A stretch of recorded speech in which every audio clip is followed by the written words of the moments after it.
नमस्कार, मैं हूं अनुपम। इस वक्त के बुलेटिन के साथ अवैध धर्मांतरण सिंडिकेट पर बड़ा खुलासा हुआ है। यूएसए, यूके और खाड़ी देशों से फंडिंग का खुलासा हुआ है। बड़ी खबर एटीएस की ओर से कोर्ट में दाखिल चार्जशीट से खुलासा हुआ है। विदेशी संस्थाओं से करीब 150 करोड़ की फंडिंग का खुलासा हुआ है। उमर गौतम की संस्था को ब्रिटेन के अल फलाह ट्रस्ट के मिले 57 करोड़ रुपए। मौलाना कलीम की संस्था को 22 करोड़ रुपए मिले थे। भारी मात्रा में हवाला के जरिए भी फंडिंग हुई है। मौलाना कलीम ने नोएडा में कई प्रॉपर्टी खरीदी।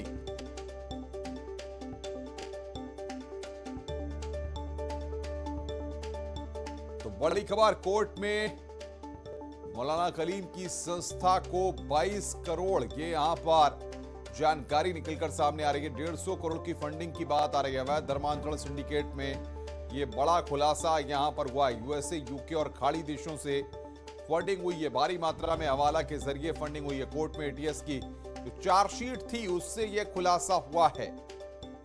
उमर गौतम की संस्था को 57 करोड़ मिले। मौलाना कलीम की संस्था को 22 करोड़ रुपए। विदेशी फंडिंग का पूरा मामला यहां पर अवैध धर्मांतरण के मामले में निकलकर सामने आ रहा है।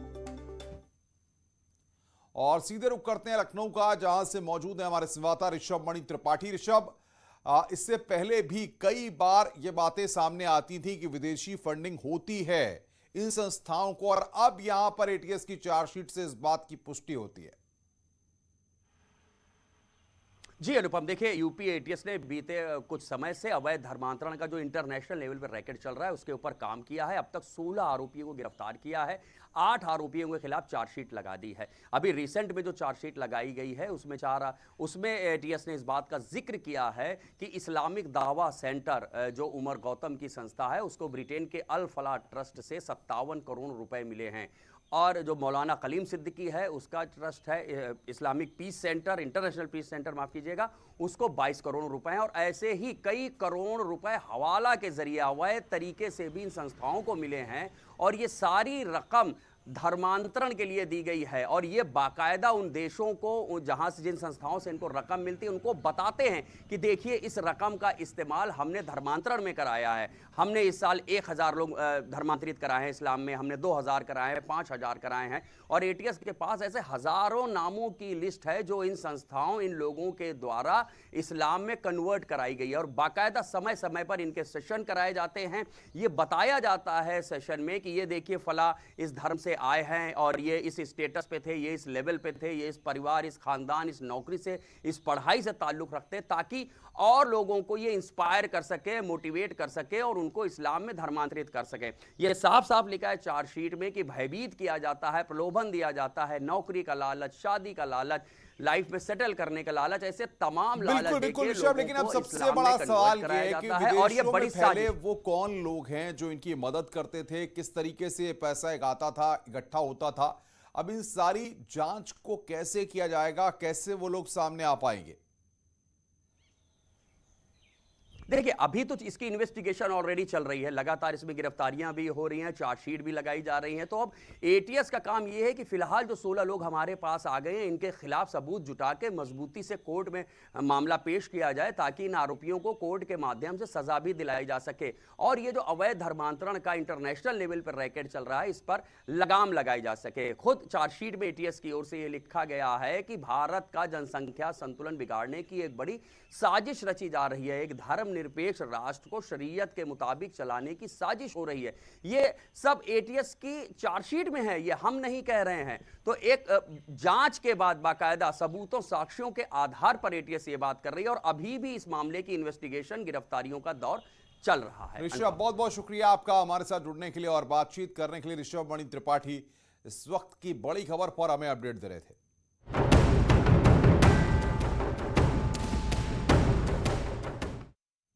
कांग्रेस की कार्य समिति की अहम बैठक हो रही है जिसमें 57 सदस्य हिस्सा ले रहे हैं। बैठक में कांग्रेस के नए अध्यक्ष के चुनाव पर कोई फैसला हो सकता है। सीडब्ल्यूसी की बैठक में किसी भी अनुशासनात्मक कार्रवाई पर कोई चर्चा होने की संभावना नहीं है, लेकिन आगामी विधानसभा चुनाव को लेकर निश्चित तौर पर चर्चा होने के आसार हैं। साथ ही पार्टी में सभी धड़ों को एकजुट होने की जरूरत पर जोर होगा। कांग्रेस की शीर्ष निर्णय लेने वाली सीडब्ल्यूसी की बैठक में संगठनात्मक चुनावों को हरी झंडी दी जा सकती है। इसमें अध्यक्ष पद के लिए अंतरिम चुनाव की बजाय पूर्णकालिक कांग्रेस अध्यक्ष का चुनाव शामिल है। साल 2019 के लोकसभा चुनाव के बाद राहुल गांधी ने कांग्रेस अध्यक्ष पद से इस्तीफा दे दिया था और सोनिया गांधी पार्टी की अंतरिम अध्यक्ष बनी थी। यूपी समेत 5 राज्यों में होने वाले विधानसभा चुनाव और कांग्रेस संगठन चुनाव की तारीख को लेकर भी चर्चा की जाएगी। और बातचीत करने के लिए दिल्ली से हमारे संवाददाता रवि सिसोदिया हमारी इस बड़ी खबर पर नजर बनाए हुए हैं। रवि, क्या अपडेट है? कितने बजे बैठक होगी और क्या एजेंडा इस पूरी सीडब्ल्यूसी की बैठक का रहने वाला है? देखिए अनुपम, बैठक करीब 1 घंटे से चल रही है। 10 बजे बैठक शुरू हो चुकी थी और जहां तक एजेंडे का सवाल है, 3 मुख्य जो एजेंडे हैं जो कांग्रेस वर्किंग कमेटी की बैठक में आज होंगे। सबसे बड़ा एजेंडा आज है आगामी विधानसभा चुनाव को लेकर कांग्रेस की क्या रणनीति होगी। दूसरा जो मुख्य एजेंडा है वो है ताज़ा राजनीतिक हालात, देश भर में जो राजनीतिक हालात हैं उसको लेकर क्या स्ट्रेटेजी होगी, क्या आने वाले दिनों किन मसलों को उठाना है, किन मसलों को लेकर प्रोटेस्ट करने हैं। और तीसरा जो सबसे अहम है वो है संगठन को चुनाव को लेकर, क्योंकि पिछली बार जब बैठक हुई थी और उससे पहले भी कांग्रेस के जो G23 के सदस्य हैं उनकी तरफ से मांग की जा रही थी कि जल्द से जल्द कांग्रेस को पूर्णकालिक अध्यक्ष मिले और इस मांग को लेकर लगातार दबाव भी बनाया जा रहा था और उसी के तहत बैठक भी बुलाई गई। तो आज की बैठक में ये माना जा सकता है कि जो संगठन के चुनाव कब होंगे, कांग्रेस को नया अध्यक्ष कब मिलेगा, इस पर चर्चा हो, तो इस पर मुहर लग सकती है। और आने वाले दिनों जो कांग्रेस अधिवेशन की बात की जा रही है, क्योंकि बहुत दिन से कांग्रेस का अधिवेशन हुआ नहीं है, तो उस पर भी चर्चा होगी। क्योंकि 2019 के बाद से पहली ऐसी बैठक है जो फिजिकल बैठक है। इससे पहले जो बैठकें हुई थी वो बैठक वर्चुअल हुई थी कोविड की वजह से, और पिछली बार जब बैठक हुई थी उस दौरान ये तय किया गया था कि जून तक कांग्रेस को नया अध्यक्ष मिल जाएगा, लेकिन कोविड के कारण उसको फैसले को टाल दिया गया था और उस दौरान जब मामले बढ़े थे कोविड के, तो इस कारण उसको टाल दिया गया था। आज की बैठक में उस पर चर्चा होगी कि आखिर संगठन को चुनाव कब होंगे, कांग्रेस को नया अध्यक्ष कब मिलेगा और अन्य वाले दिन जो 5 राज्यों विधानसभा चुनाव उसके लिए रणनीति पर भी चर्चा की जाएगी। जी रवि, आप नजर बना के रखिए, आगे भी हम आपसे अपडेट लेते रहेंगे। रवि हमारे संवाददाता इस वक्त की बड़ी खबर पर अपडेट दे रहे थे। यूपी विधानसभा चुनाव के लिए कांग्रेस ने कमेटियों का ऐलान किया है। दलित नेता पीएल पुनिया को प्रचार समिति का अध्यक्ष बनाया गया है। सलमान खुर्शीद को घोषणा पत्र समिति, राजेश मिश्रा को रणनीति समिति, प्रमोद कृष्णम को चार्जशीट समिति और निर्मल खत्री को समन्वय समिति का प्रमुख बनाया गया है। तो यहां पर कांग्रेस का मिशन 2022 से 2022 के लिए घोषणा पत्र बनाएंगे सलमान खुर्शीद, जो कि प्रचार समिति के चेयरमैन पद की जिम्मेदारी पीएल पुनिया को सौंपी गई है। पीएल पुनिया के हाथों में प्रचार की कमान होगी। 2022 के लिए प्लान बनाएंगे। चार्जशीट समिति के चेयरमैन बनाए गए हैं आचार्य प्रमोद कृष्णम। सरकार को घेरने की रणनीति बनाएंगे। चार्जशीट समिति के चेयरमैन बनाए गए हैं प्रमोद कृष्णम।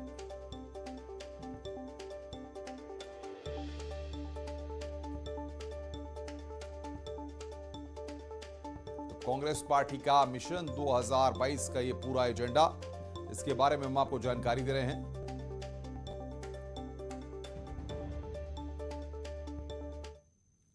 हरदोई में बच्चों ने की महिला कोच की पिटाई। स्पोर्ट्स स्टेडियम में महिला कोच की जमकर पिटाई की गई है। लखनऊ के कबड्डी टीम की महिला कोच की पिटाई की गई है। स्पोर्ट्स स्टेडियम में खेल प्रतियोगिता के दौरान पिटाई की गई है। खेल के दौरान विरोधी टीम पर हुटिंग कर रही थी। हुटिंग से नाराज कोच ने बच्चों को वहां पर पीटा है। नाराज बच्चों ने भी महिला कोच को पीटा है। ब्लैक पैंथर टीम लखनऊ के कोच की पिटाई की गई है।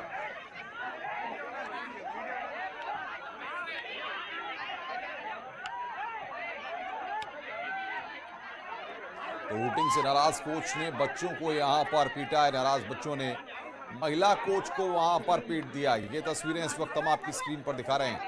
हरदोई की ये तस्वीरें, बच्चों ने कोच को वहां पर पीटा। महिला कोच की वहां पर पिटाई की गई है। लखनऊ की कबड्डी टीम की महिला कोच की पिटाई की गई है। सिंघू बॉर्डर पर एक युवक की हत्या के मामले में बीएसपी प्रमुख मायावती ने ट्वीट करके लिखा कि दिल्ली के सिंघू बॉर्डर पर पंजाब के एक दलित युवक की नृशंस हत्या अति दुखद और शर्मनाक है। पुलिस घटना को गंभीरता से लेते हुए दोषियों के विरुद्ध सख्त कार्रवाई करे। बीएसपी की यह मांग है कि पंजाब के दलित सीएम भी लखीमपुर खीरी की तरह पीड़ित परिवार को 50 लाख रुपए की मदद और सरकारी नौकरी दें।